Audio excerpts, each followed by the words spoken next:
Rentetan ledakan terus terlihat di cakrawala jalur Gaza. Segumpalan asap pun tampak membumbung tinggi. Kepulan asap itu tercipta di tengah kecamuk perang Israel-Hamas yang belum berhenti. Israel pun masih enggan melakukan gencatan senjata maupun jeda kemanusiaan.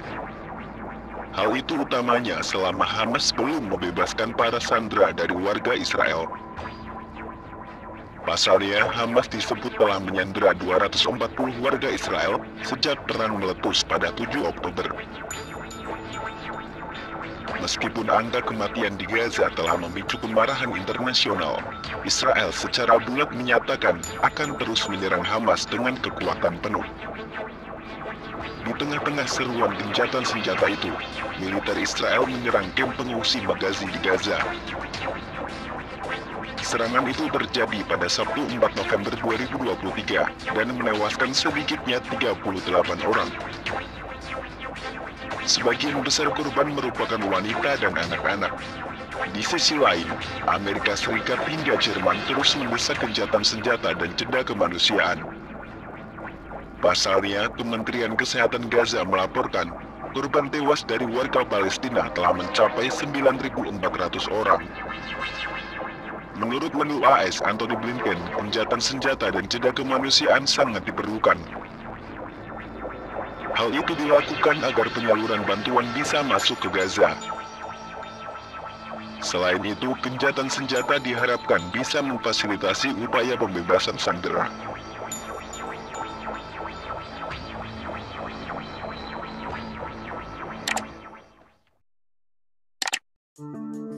Sebagaimana dilansir dari situs kompas.com, di sini ada sebuah berita dikatakan penampakan asap mengepul di langit Gaza saat konflik Israel-Hamas berlanjut.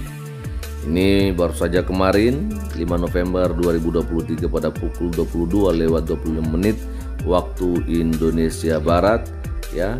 Berita ini diterbitkan dan saya akan membacakan kepada kita semua seperti apa yang ada di layar ini ya. Serangan Israel terus membuat wilayah Gaza mengepulkan asap ke langit, padahal Israel telah didesak untuk melakukan gencatan senjata. Namun Perdana Menteri Israel Benyamin Netanyahu dengan tegas menolak gencatan senjata dan jeda kemanusiaan.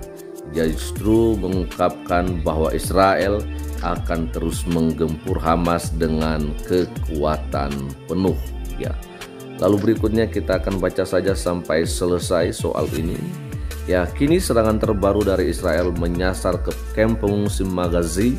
Serangan tersebut dikatakan menewaskan sejumlah wanita dan anak-anak. Pihak Kementerian Kesehatan Gaza mengungkapkan korban tewas akibat perang Hamas Israel sudah mencapai 9.400 orang dari pihak Palestina. Ya. Kalau kita melihat dari sini teman-temannya bahwa memang sampai sekarang ya Perdana Menteri Israel yaitu Benyamin Netanyahu komitmennya memang sudah tidak bisa lagi diganggu gugat sepertinya ya. Karena kita melihat beberapa berita terakhir bahwa beliau selalu mengatakan tidak akan selesai, tidak akan berakhir.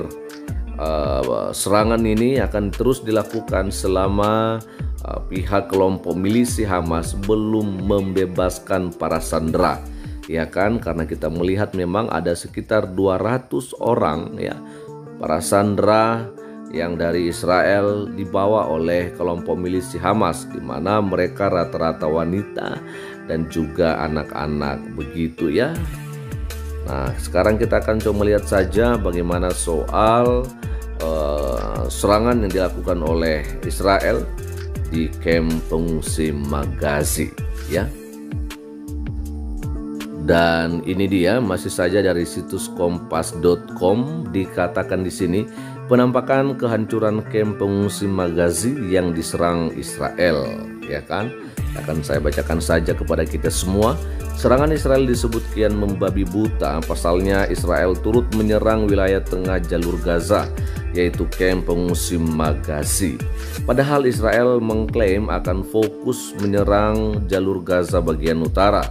Ya, Terlebih serangan Israel ke kamp Magazi terjadi di tengah seruan gencatan senjata oleh Amerika Serikat. Serangan itu dilancarkan pada hari Minggu kemarin, ya, 5 November 2023 pagi hari, ya. Ini kita jelas melihat, ya, ini berita terbaru teman-teman, ya. Ini 7 jam yang lalu setelah ditulis, ya. Dan lalu kemudian saya akan membacakan saja sampai selesai. Dikatakan di sini akibat serangan itu dilaporkan korban tewas mencapai 38 orang yang sebagian besar wanita dan anak-anak. Ini Israel juga telah menolak gencatan senjata dan jejak kemanusiaan. Kementerian Kesehatan Gaza melaporkan sudah lebih dari 9.400 warga Palestina telah tewas. Nah, jelas sekali, ya, bahwa memang di sini kita terus melihat kalau militer Israel terus melakukan serangan-serangan yang sangat luar biasa tentunya, ya, artinya banyak yang akhirnya menjadi korban jiwa dalam setiap serangan-serangan yang dilakukan oleh mereka.